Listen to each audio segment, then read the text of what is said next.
member ako ng Forpes noon at thankful ako doon. Pero, ngayon na nagtatrabaho ako at nagbabayad ng tax, mas naiintindihan ko yung kabilang side. So, disclaimer guys, di ako madalas nag-share ng ganito kasi napaka-subjective niya. May iba-iba tayong opinion sa ganitong area. Pero, bilang galing sa program na yan at isa ring taxpayer ngayon, nandito ako sa gitna, like either naiinis, galit, awa, mixed emotion. So, opo, lumaki ako na literal na tuyo lang yung ulam, walang kuryente, nasa bukid, umaabot kami ng oras, lalakaran namin papunta yung paaralan. And nakapasok kami sa Porpoise kasi wala naman talaga kami noon. And pati school supplies, damit ko, puro bigay. Pero yung mindset kasi na in-educate ako ng parents ko na yung Porpoise is tulong lang, hindi siya lifestyle. And then, yun yung isa sa reason kaya yung kuya ko discontinued sila. Like, alam niyo, putol-putol yung pag-aaral niya. Yung ibang kuya ko, stop talaga.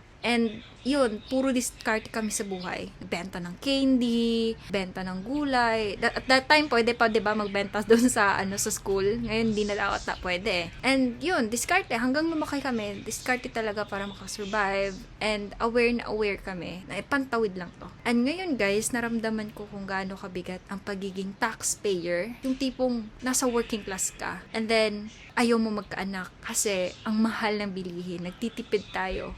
Naghahanap ng maraming side hustle. Tapos, malalaman mo, ang rami palang nakapasok na backdoor or referral. Yeah, nahihinayang ka kasi ang bawat slot is napupunta sana siya sa deserving pero at the end may palakasan daw. And suppose, napakahirap at medyo unfair yon para sa mga taxpayers. And hindi ko naman sinasabing itigil natin yung program. Siguro kailangan natin ng strict monitoring at transparency, lalo na sa ganitong contribution sa society natin. Alam natin na ang main goal niyan is makatulong din sa society in the future. Kayo, anong experience niyo sa ganitong program?